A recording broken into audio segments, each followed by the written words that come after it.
I got this Trail Tech Vapor that I'm gonna be throwing on my Banshee. This is not really a how-to. This is just gonna be kind of like a little bit of a guide or insight on how I chose to install mine.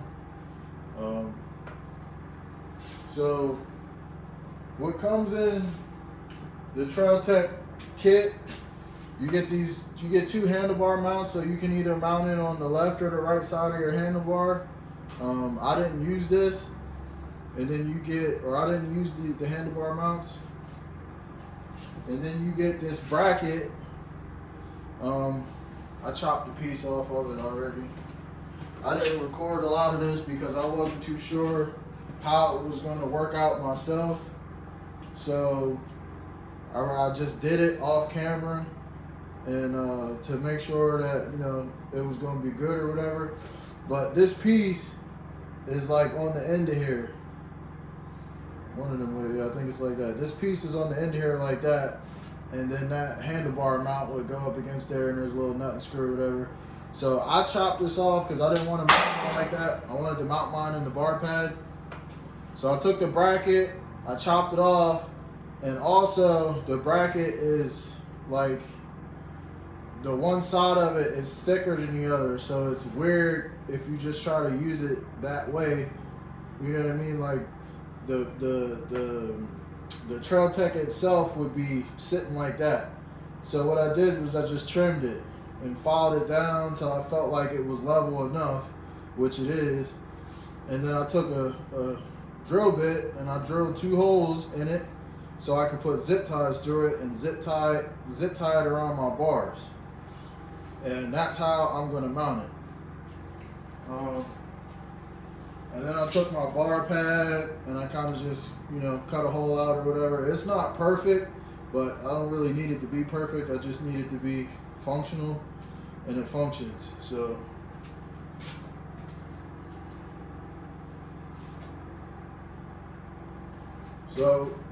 this is a computer.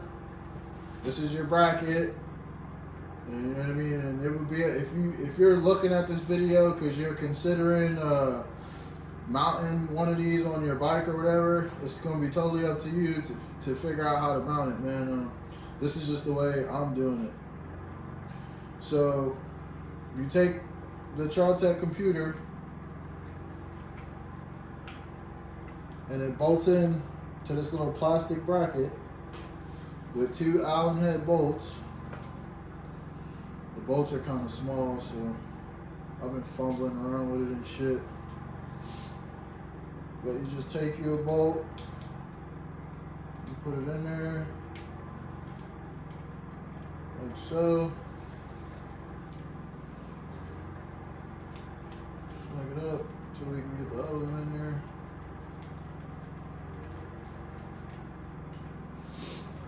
Then you get your other one. Put it in there. Same thing. Tighten it up.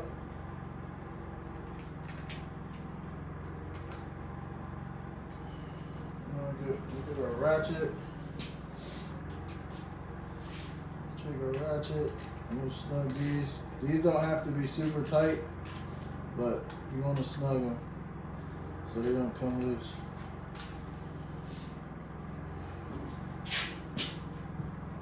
Alright, so now we'll take the ends of our zip ties, we'll feed them on the other side of the bar,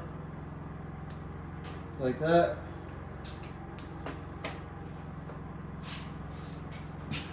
And then we just take our zip ties and we zip tie them.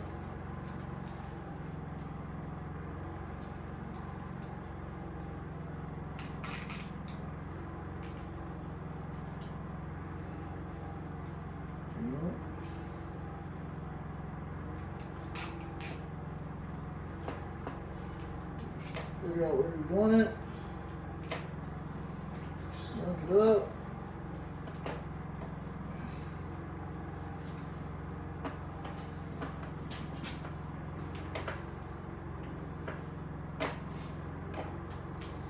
That's pretty close to where I wanted to be. And I'll take my bar pad, put my bar pad over,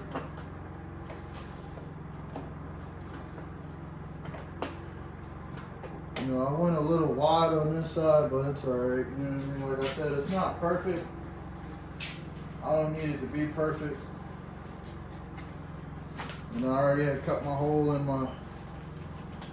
the cover for the pad.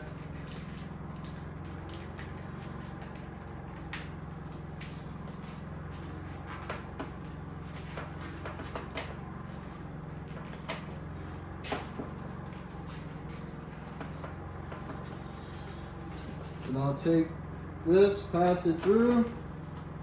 We go through the zip ties. Take this.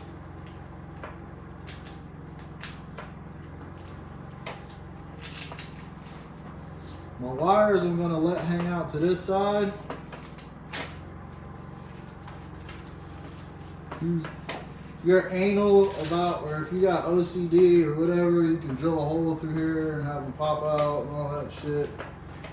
I didn't think that was necessary for what I'm doing.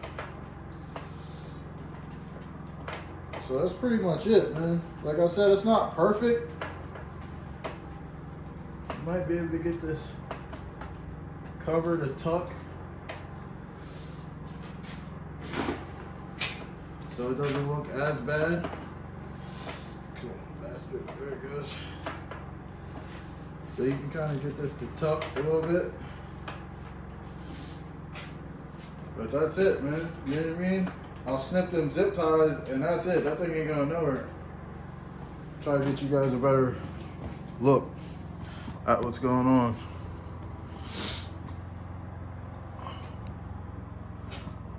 So that's basically it. You know what I mean?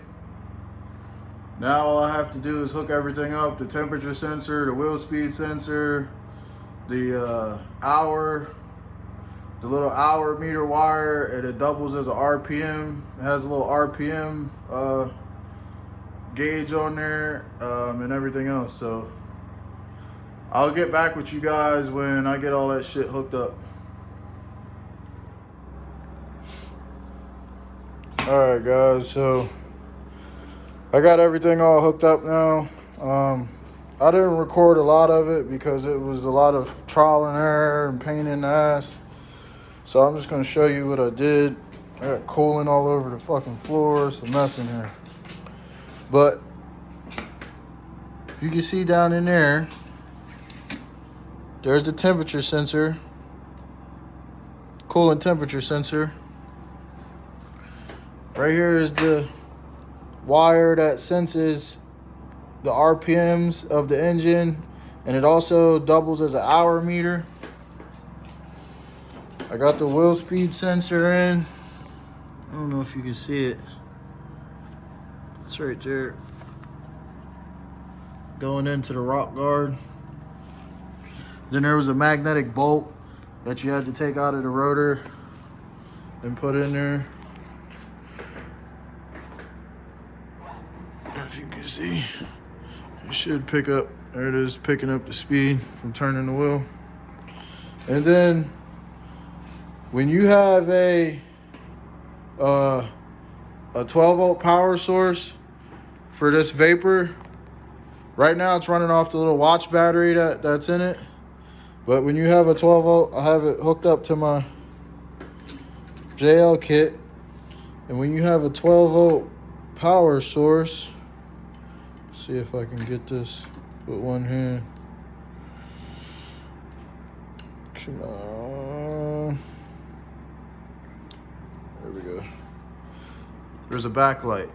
I don't know if you can tell, but there's a backlight when it's on a 12-volt power source.